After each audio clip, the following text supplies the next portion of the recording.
ක්‍රිස්තුපූර 6 වෙනි සීවස කියන්නේ ලෝකයට අතිශයින්ම වැදගත් කාල පරාසය. පෙරදිග ලෝකේ බුදුන් වහන්සේ පහළ වෙලා සත්‍යය ගැන, ලෝකය ගැන, මේ පැවැත්ම ගැන තමන්ගේ මනස කේන්ද්‍ර කරගෙන මහා දර්ශනයක්, මහා විද්‍යාවක් ඉදිරිපත් කරද්දී ඊට සමගාමීව බටහිර ලෝකයේ ග්‍රීසියේ පයිතගරස් වැනි මහා දාර්ශනිකයන් බිහි වෙලා ලෝකය ගැන, මේ පැවැත්ම ගැන ගණිතයෙන් විග්‍රහ කරන්න, කියවීමක් කරන්න උත්සාහ කරා. ඉතින් අද අපි කතා කරන්නේ මෙන්න මේ පයිතගරස් සහ ඔහුගේ මේ මහා දර්ශනේ කුමක්ද කියන එක ගැන අපි කළ ගවේෂණාත්මක කියවීම. ඉතින් මේ වීඩියෝගේ අවසානයේ තෙක් දිගටම අපිත් එක්ක රැඳෙන්න. මේ සාපේක්ෂ ලෝකයේ නිර්පේක්ෂ සත්‍ය සොයා යන YouTube අවකාශයේ ගවේෂණාත්මක චාරිකාව.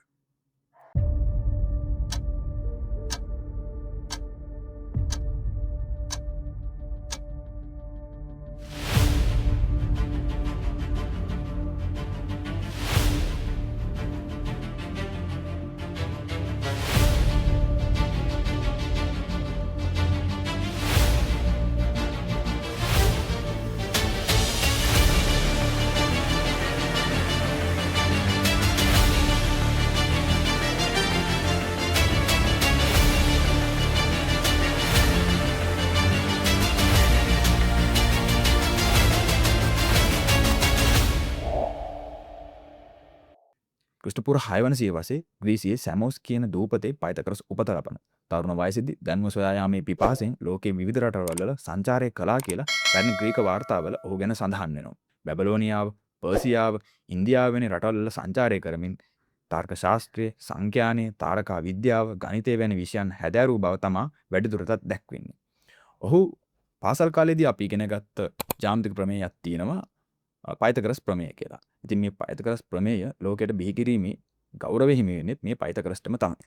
ඉතින් ඇත්තටම මේ පයිතගරස් ප්‍රමේය වගේ දේවල් ඔහු විසින්ම ලෝකයට ඉදිරිපත් කළ දේවල්ද කියන එක අද වන විට ලෝකයේ විවිධ අය විවිධ මත පළ කරනවා. ඒකට හේතුව තමයි ඇත්තටම පයිතගරස් උපත ලබන්නත් සියවස් කීපයකට පෙර, ඒ කියන්නේ ක්‍රිස්තුපූර්ව 600 800 වගේ කාලවලත් මෙන්න මේ දැනුම ලෝකයේ තිබ්බ, විශේෂයෙන් පෙරදිග ලෝකයේ තිබ්බ බවට විවිධ තොරතුරු, සාක්ෂි සාධක හමු වෙනවා.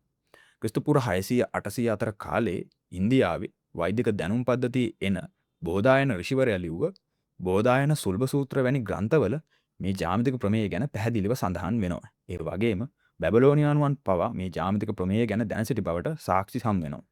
ඉතින් ඇත්තටම පයිතගරස් කලේ ඔහු විසින්ම අලුත් දැනුමක් ලෝකයට ඉදිරිපත් කළ එකද? එහෙම නැත්නම් ඒ වන විටත් ලෝකේ පැවති, පෙරදිග ලෝකයේ පැවති මේ දැනුම් පද්ධතියෙන් දේවල් ඔහු විසින් ගවේෂණය කරලා, ඔහුගේ පෙරදිග සංචාරයන් හරහා ගවේෂණය කරලා ඒවා බටහිර ලෝකයට හඳුන්වා දීපු එකද කියන එක අද වන විට විවිධ විද්වතුන් විවාදාත්මක තත්ත්වයක තියාලා ඔවුන් සාකච්ඡා කරන දේවල්.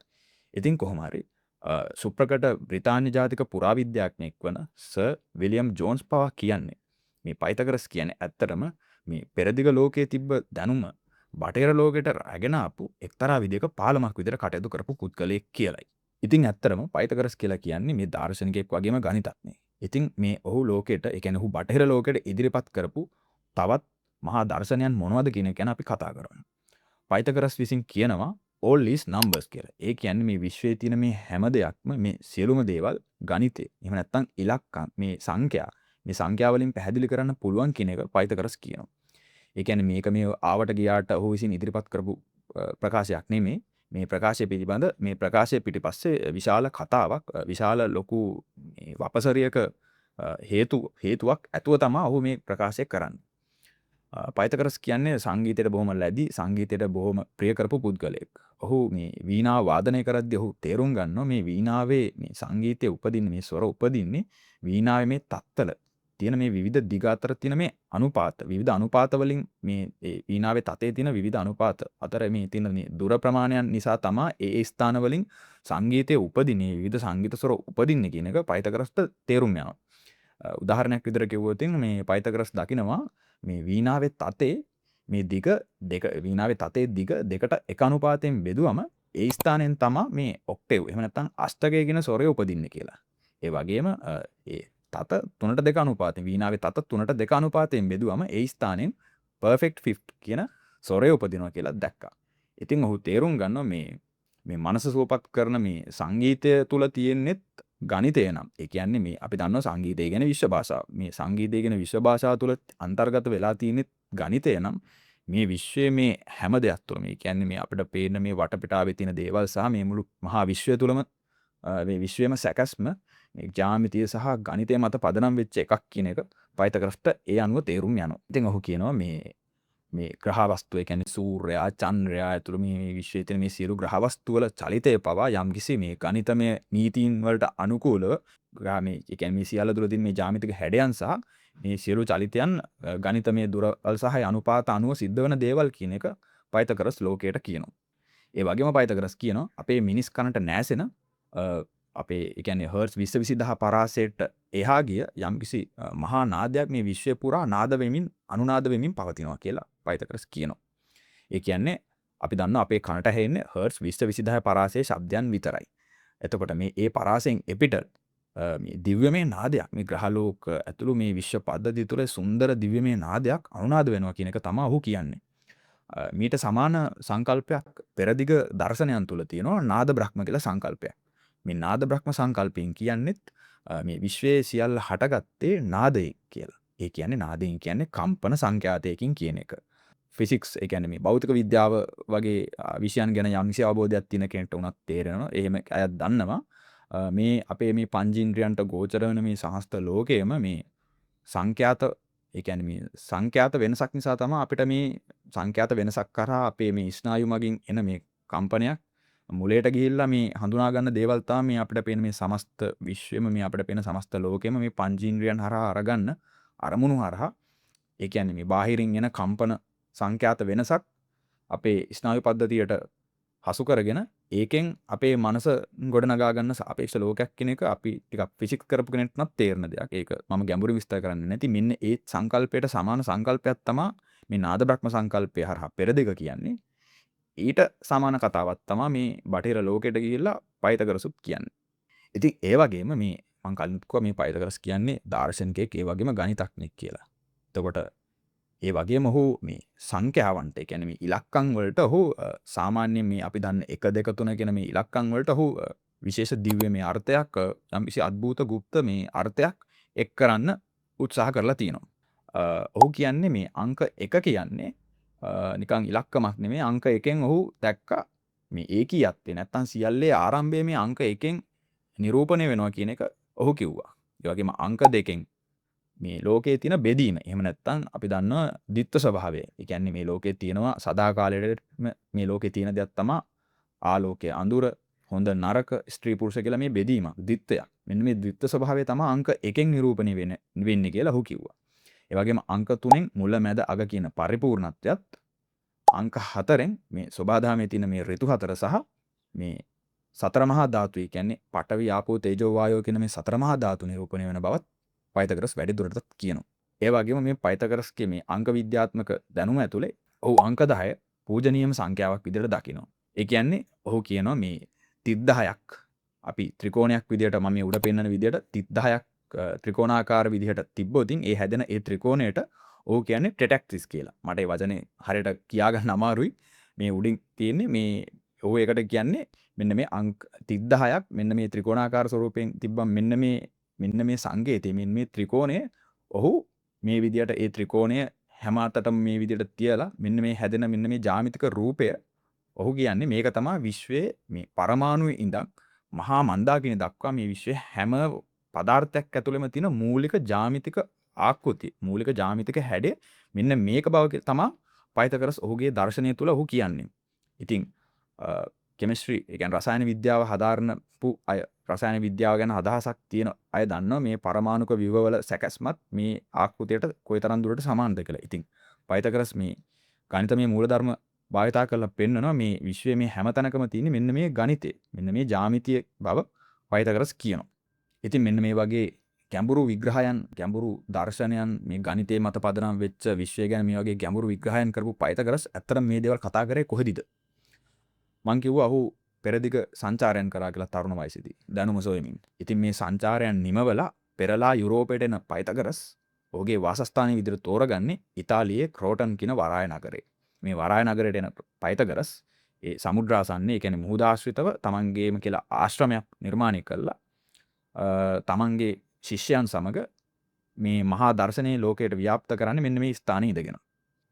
ඉතින් මෙයාගේ මේ ආශ්‍රමය ගැන කියනවා නම් මේ ආශ්‍රමයත් හරිම අමුතු අ, කියන්නේ ඒ කාලේ යුරෝපයට ඒ කියන්නේ බටහිර ලෝකයට ග්‍රීසියට ආගන්තුක වෙච්ච අ, පුදුමාකාර විදිහේ චර්යාවන් පුදුමාකාර විදිහේ පුරුදු තිබ්බ ස්ථානයක් විදිහට තමයි සඳහන් වෙන්නේ.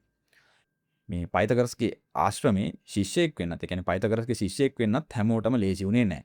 ඒ කියන්නේ මේ ඒ කාලේ විදිහට ගත්තොත් ඒ ග්‍රීසියට එහෙම නැත්නම් මේ බටහිර ලෝකයට කිසි විශේෂත්ම පුරුදු නැති වෙනස්ම විදිහේ චර්යාවන් සහ වෙනස්ම විදිහේ ක්‍රම රටාවක් තමයි මොහුගේ ආශ්‍රමය ඇතුලේ තිබිලා තියෙන්නේ. ඉතින් මෙයාගේ ශිෂ්‍යයෙක් වෙන කෙනෙක්ට මූලිකවම තිබ්බ කොන්දේසියක් තමයි පළවෙනි වසර 5 නිශ්ශබ්දව ඉන්න ඕන. ඒ කියන්නේ පළවෙනි වසර 5 කාටවත් මේ ඒ කියන්නේ මුල් වසර 5 ඉන්න ශිෂ්‍යයෙක්ට පයිතගරස්ගෙන් ප්‍රශ්න අහන්න පයිතගරස්ව ප්‍රශ්න කරන්න බෑ. පයිතගරස් කියන දෙයක් අහගෙන ඔහු කියන දර්ශනේ අහගෙන ඒක තේරුම් ගන්න විතරයි මුල් අවුරුදු 5 ශිෂ්‍යයෙක්ට අවසර තියෙන්නේ. මේ පයිතගරස්ගේ තව විශේෂ දෙයක් තියෙනවා. ඔහු පුනර්භවය සහ කර්මය ගැන දැඩිව විශ්වාස කරපු පුද්ගලයෙක්. ඉතින් මං කිව්වා ඔහු පෙරදිග සංචාරයන් කරපු පුද්ගලයෙක්. ඉතින් මේ පෙරදිග සංචාරයන් හරහා අපි දන්නවා පෙරදිග බෞද්ධ වේවා, ජෛන වේවා, හින්දු වේවා මේ හැම පෙරදිග දර්ශනයක් ඇතුළෙම මේ පුනර්භවය සහ කර්මය කියන සංකල්පය ලොකුවට කතා කරනවා. ඉතින් ඔහුගේ පෙරදිග සංචාරයන් නිසා ඔහුට මේ පෙරදිග දර්ශනයන්ගේ ආభాසය ලැබුණා කියන්න හොඳම සාක්ෂියක් තමයි ඔහුගේ මේ කර්මය සහ පුනර්භවය පිළිබඳව තිබ්බ විශ්වාසය. ඉතින් ඔහුගේ මේ ආශ්‍රමය ඇතුලේ ඔහු ශිෂ්‍යයන්ට මේ කර්මය සහ පුනර්භවය පිළිබඳව දීර්ඝව ගැඹුරින් විග්‍රහ කරනවා. ඉතින් ඔහුම තමයි ග්‍රීසියට පුනර්භවය සහ කර්මය හඳුන්වා දීපු පළමු දාර්ශනිකයා. ඒ වගේම පයිතගරස් කියන්නේ නිර්මාංශ පුද්ගලෙක්. ඔහු නිර්මාංශ ආහාර රටාවේ අගය තමන්ගේ ශිෂ්‍යයන්ට දේශනා මගින් ඉදිරිපත් කරා.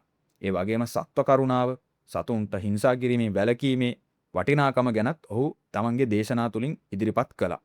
ඉතින් මේ නිර්මාංශ ආහාර රටාවක් සහ මේ සත්ව කරුණාව වගේ දේවල් ගැන ඔහු කතා කරන්න එක හේතුවක් වුණෙත් ඔහුගේ මේ කර්මය සහ පුනර්භවය පිළිබඳ ඔහුගේ තිබ්බ සංකල්පය, ඔහුගේ තිබ්බ විශ්වාසය. මොකද ඔහු කිව්වා මේ පුද්ගලයෙක් මිය ගියාම ඒ පුද්ගලයාගේ ශරීරය කියන්නේ භෞතික පැවැත්ම එතනින් අවසන් වුණාට ඔහු තුල තියෙන යම්කිසි ශක්තියක් මරණයෙන් අවසන් වෙන්නේ නැහැ. ඒක යලිත් ගිහිල්ලා නැවත වතාවක් මිනිසෙක් විදියට හරි නැත්නම් තිරිසන් සතෙක් විදියට හරි උපතක් කරා යනවා. ඒ නිසා මේ ඇත්තට මේ ශරීරය කියලා කියන්නේ මේ ශක්තිය සිර කරලා තියෙන මේ සිරගයක් වගේ දෙයක් කියන එක තමයි කිව්වේ. ඉතින් ඔහු කිව්වා මේ අපි ආහාරයට ගන්න තිරිසන් සතෙක් කියන්නේත් මීට පෙර මිනිසෙක් විදියට ඉපදලා හිටපු සමහරට අපේ ඥාතියෙක්ම වෙන කෙනෙක් වෙන්න පුළුවන්. ඉතින් ඒ නිසා මේ සත්තුන්ගේ මස් ආහාරයට ගන්න එක සුදුසු නෑ. ඒක වරදක්. මේ සතුන්ට හිංසා කරන එක සුදුසු නෑ. ඒක වරදක් විදියට තමයි ඔහු දැක්කේ. ඉතින් මේ යුරෝපයට ඔහුගේ මේ නිර්මාංශ ආහාර කලාව සහ ඔහුගේ මේ ප්‍රතිපත්තියෙන් කොයිතරම් බලපෑමක් වුණාද කියනවා නම් 19 වෙනි සීවස දක්වාම මේ යුරෝපයේ හිටපු නිර්මාංශ පුද්ගලයන්ට කිව්වේ පයිතගරියන් වරු කියලා. ඔහුගේ ඒ දර්ශනය කොයිතරම් යුරෝපයට බලපෑමක් කරාද, බටහිර ලෝකයට බලපෑමක් කරාද කියන එක ඒක හොඳම සාක්ෂියක්. ඒ වගේම මම කලිනුත් කිව්වා පයිතගරස් විශ්වාස කළේ මේ ශරීරය කියන්නේ මේ අපි තුල තියෙන යම්කිසි ආලෝකමත් ශක්තියක් සිර කරලා තියෙන සිර කූඩුවක් පමණයි. මේක මේ සදාකාලික තැනක් නෙමෙයි.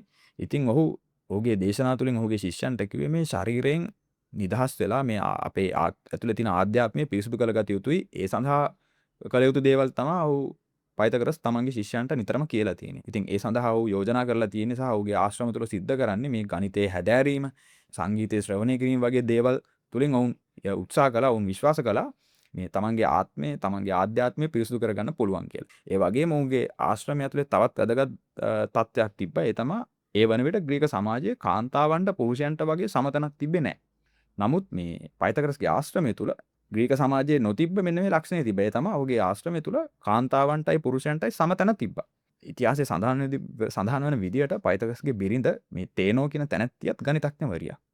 ඔහුගේ ආශ්‍රමය තුල හිටපු ගණිතඥවරියක්. ඉතින් මෙන්න මේ ස්ත්‍රී පුරුෂ කියන දෙපාර්ශ්වයට මේ සමතන දීපු මේ සාධාරණ සමාජ ක්‍රමය ඔහු ඉගෙන ගත්තේ මේ පෙරදිග සමාජයේ තිබ්බ මේ පෙරදිග ශිෂ්ටාචාර වලින් කියලා බොහෝ දෙනෙක් විශ්වාස කරනවා.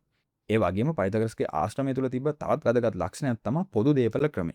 ඒ කියන්නේ කවුරු හරි ඔහුගේ ශිෂ්‍යයෙක් වෙනවා නම් ඒ ශිෂ්‍යයා තමන්ගේ පෞද්ගලික දේපල ආශ්‍රමයේ පොදු දේපල බවට පත් කරන්න ඕනේ.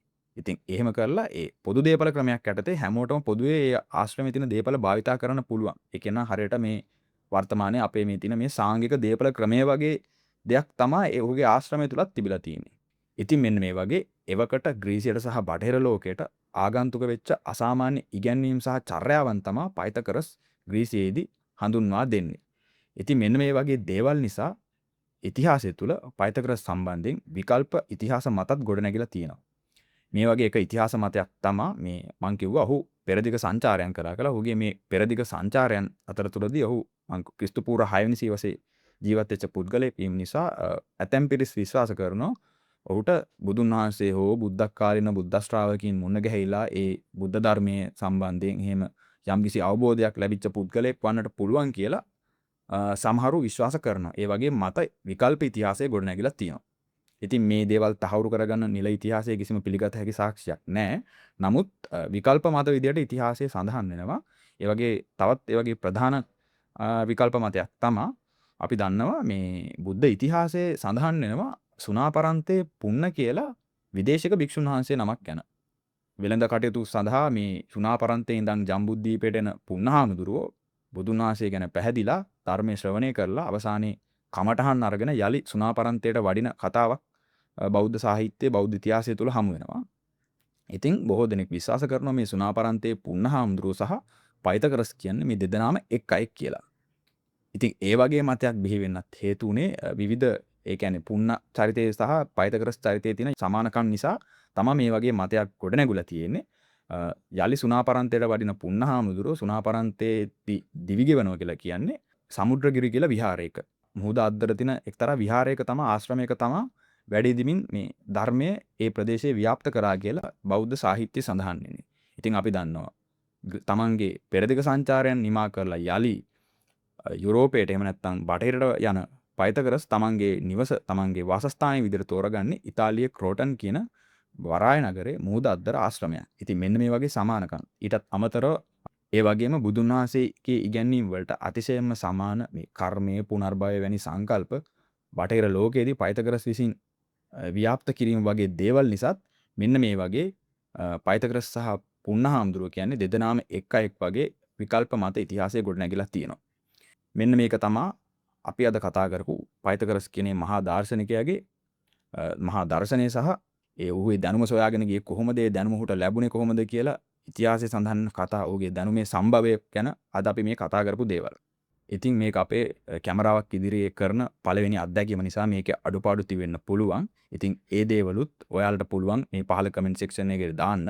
ඉතින් මේ වීඩියෝ එකට ලයික් කරන්න, මේක කමෙන්ට් කරන්න, මේ අපේ channel එක subscribe කරන්නත් අමතක කරන්න එපා. අපි ඉදිරියේදී දිගටම මේ වගේ වෙනස් විදියේ මාතෘකා ලෝකයේ පිළිබඳ විවිධ දැනුම පෙරදිග විද්‍යාවන් සහ බටහිර විද්‍යාවන් ගැන මේ වගේ දිගටම අපි විවිධ විදිහේ මාතෘකා සරල සහ සංකීර්ණ මාතෘකා ගැන කතා කරන්න බලාපොරොත්තු වෙනවා. ඉතින් දිගටම අපේ channel එකත් එක්ක රැඳී ඉන්න. ඔයාලා හැමෝටම සුබ දවසක්.